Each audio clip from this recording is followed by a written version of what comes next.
কেমন আছেন সবাই? আঁখি শোভার আরেকটি ব্লগে আপনাদের সকলকে স্বাগত জানাই। আজকে সকাল সকাল ব্রেকফাস্টে রুটি, পরোটা, একটু পনিরের তরকারি বেঁচে গিয়েছিল আর সঙ্গে রয়েছে চা। হাওয়া দিচ্ছে কি দারুণ! আজকে দেখুন ওয়েদারটা করেছে দারুণ। এ তো আপনারা আগের ব্লগেই দেখলেন, দুটো রুমেই লাগালাম পর্দা। হাওয়া দিচ্ছে আজকে দেখুন, পুরো পর্দা উড়িয়ে নিয়ে চলে যাচ্ছে। বসেছিলাম অফিসের কাজে, একটু তাড়াতাড়ি আজকে শেষ করব। আপনাদেরকে তো আগের ব্লগেই বললাম রয়েছে অনুভবের গায়ে হলুদ, আইবুড়ো ভাত, রিসেপশন, সব অনুষ্ঠানগুলোই অ্যাটেন্ড করতে হবে, তাই আজকে তাড়াতাড়ি একটু কাজ সারছি। অর্ধেক কাজ মোটামুটি হয়ে গেছে অফিসের, আমরাও রেডি হয়ে গেছি এখন অনুভবের আইবুড়ো ভাতে যাওয়ার জন্য। আমাদের একদম সামনে বাড়িতেই, তাই উলু শাঁখের আওয়াজ শুনে দৌড়ে ছুটে চলে এসেছি।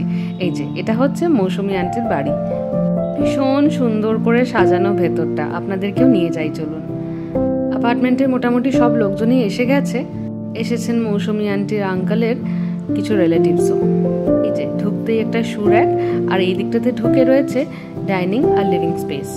বাচ্চারা, বাচ্চার মায়েরা, বয়স্ক লোকজনেরা সবাই বসে রয়েছেন এইখানটাতে, আর ওই দিকটাতে বারান্দা রয়েছে। আন্টির এই বারান্দাটা দেখা যায় আমার ব্যালকনি থেকে। চলুন আপনাদেরকে নিয়ে যাই। এখানটাতে খুব সুন্দর করে একটা ঠাকুরের জায়গা আন্টি করে নিয়েছে।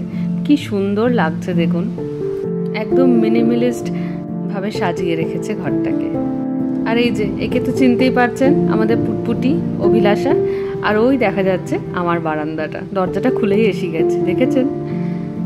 খুব সুন্দর একটা স্ট্রবেরি গাছও লাগিয়েছে আন্টি, তাতে 2-4টে ফলও ধরেছিল। যাই হোক চলুন, সবাই ওই দিকটায় যাচ্ছে, একবার যাই।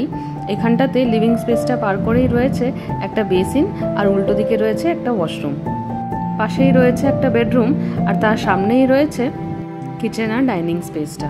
অ্যাকচুয়ালি এটা দুটো ফ্ল্যাট ছিল, আন্টিরা একসঙ্গে কম্পাইল করে নিয়েছে। কি সুন্দর লাগছে দেখুন মৌসুমী আন্টিকে। এই দিকটাতে কিচেন পুরোটা মডিউলার করিয়ে নিয়েছে, ভীষণ সুন্দর রংটাও করেছে বলুন। আর সব থেকে সুন্দর লেগেছে কিচেনে এই ক্রকারি ইউনিটটা, ভীষণ সুন্দর করে সাজানো। আর এই যে আজকে অনুভবের আইবুড়ো ভাতের মেনু। অনেকটাই বেলা হয়ে গেছিল, তাই খিদেও পেয়ে গেছিল। তাড়াতাড়ি আজকে আমরা খাওয়া দাওয়া সেরে ড্রেস চেঞ্জ করে আবার চলে এসেছি আইবুড়ো ভাতের অনুষ্ঠানে। এই যে ওর সব দিদিরা, বৌদিরা, বোনেরা সবাই মিলে এখন খাওয়া দাওয়ার পরে আবার একটু অফিসের ফটোগ্রাফারদের তো সেটাকেও তাড়াতাড়ি শেষ করতে হলো। ফটো নেওয়া, এই গায়ে হলুদের অনুষ্ঠানে আসতে তাই আমরা একটু দেরি হয়ে গেছে, বলছে নিচে করো, পেছনে বেরিয়ে গেল ব্যবসার কাজে। সুন্দর ও আর আসতে পারেনি।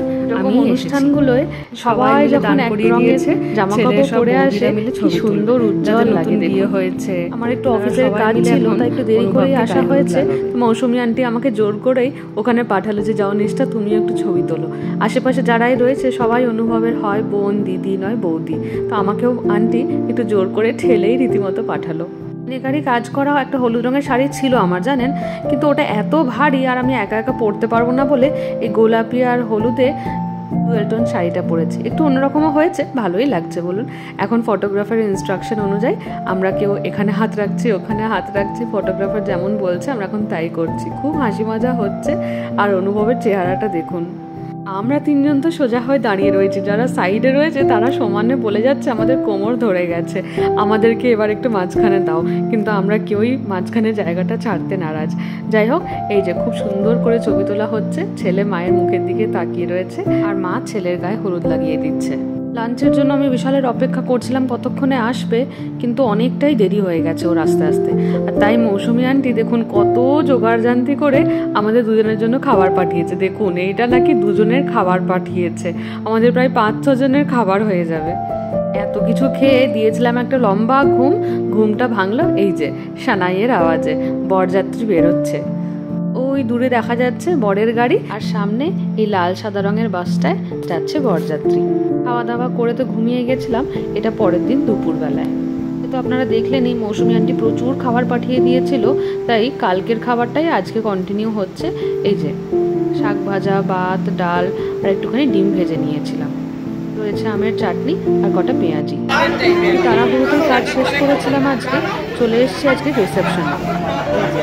অনুভব আর অনুভবের স্ত্রী কি সুন্দর সাজিয়েছে দেখুন। বিশাল আবার দেখছি একটা ভিডিও করে নিয়েছে। এটা আমার সেই আইবুড়ো ভাতে পরা শাড়িটা। আমাদের অ্যাপার্টমেন্টের সব লোকজন সব চেনা দেখতে পাচ্ছি, এখন বেশ ভালো লাগছে, সবাই মিলে গল্প গুজব হচ্ছে। দেখুন তো আপনারা জায়গাটা চিনতে পারেন কিনা, যারাই আমার রিসেপশনে এসেছিলেন তারা নিশ্চয়ই বুঝতে পারবেন এটা আমার রিসেপশন হলটা, যেখানে আমার বিয়ের পরে রিসেপশনটা হয়েছিল অতিথি লজ খড়গপুরে। অ্যাপার্টমেন্টের সব প্রতিবেশী, কাকিমা, কেউ দিদি, কেউ বৌদি, সবার সঙ্গে তুলে নিচ্ছি খুব সুন্দর সুন্দর কটা ছবি। ফুটফুটিকে তো চিনতেই পারছেন, আমার সামনে রয়েছে, আর এই যে লাল জামা পরে ছেলেটি রয়েছে ওনারা আমাদের সামনেই থাকে। কাকু কাকিমারা জোর করলো নতুন বিবাহিত লোকজনেরা একবার ছবি তুলে নাও। এই যে আমাদের তিনজনেরই রিসেন্ট বিয়ে হয়েছে, তাই আমরাও দাঁড়িয়ে একটা ছবি তুলে নিলাম। এখানে করা হয়েছে খুব সুন্দর একটা সেলফি জোন, সাইকেলটাকে কি সুন্দর সাজিয়েছে দেখি। হয়ে গেছে মোটামুটি অনেক রাত, আত্মীয় স্বজনরাও সবাই খুব ক্লান্ত। এই যে ক্যামেরাম্যানেরাও বসে পড়েছে বরগুমের সিংহাসনে। বাড়িটা যেহেতু কাছেই তাই আমরা তাড়াহুড়ো করছি না, এখন খাবার জায়গাটাতে অনেক ভিড় রয়েছে জানেন। আমরা কিছুক্ষণ অপেক্ষা করছি, এর পরের ব্যাচটার জন্য বসবো। যে মেহেন্দি কালারের শাড়ি পরে দেখছেন এটা মৌসুমি, কি সুন্দর লাগছে। কিন্তু তা হলে হবে কি, চারিদিকে এত খাবারের গন্ধ, চারিদিকটা মোমো করছে, আর খিদেতে পেট একেবারে চৌচো করছে জানেন। মনে হচ্ছে কতক্ষণে জায়গাটায় বসবো আর এই বিভিন্ন ধরনের লোভনীয় খাবারগুলো একটু আমার মুখে যাবে। অপেক্ষার অবস্থা, বসেছি আমরা খেতে। মেনু দেখেই তো মনটা এক নিমিষে ভালো হয়ে গেছে। বসতে যেই জায়গা পেয়েছি আমার কর্তামশাইকে বললাম চলুন একটু ছবি তুলে নিই। আজকের মেনু আর অমুকার বিয়ে। সুস্বাদু ডেকোরেটরের আমরা লাস্ট কদিন ধরেই খাবার খাচ্ছি, আর সত্যিই ওনাদের নামটা সার্থক জানেন। এত সুন্দর খাবারের প্রত্যেকটা রান্না, দুপুরবেলাও যে খাবার দাবারগুলো খেলাম বা রাত্রেও খেলাম বা রিসেপশনেও যে রান্নাবান্নাগুলো খেলাম, আমরা অপূর্ব সুন্দর প্রত্যেকটি রান্না করেছি। এই যে এটা হচ্ছে সামনের গেটটা, খুব সুন্দর করে সাজিয়েছে। আর এই যে অতিথি লজটা, এই আজকে বিয়ে বাড়িটায় এসে আমাদের নিজেদের সেই বিশেষ দিনটার কথা মনে পড়ে যাচ্ছে জানেন। আমরা দুজনে সমান শুধু গল্প করে যাচ্ছি, আমাদের সময় এটা ছিল ওটা ছিল।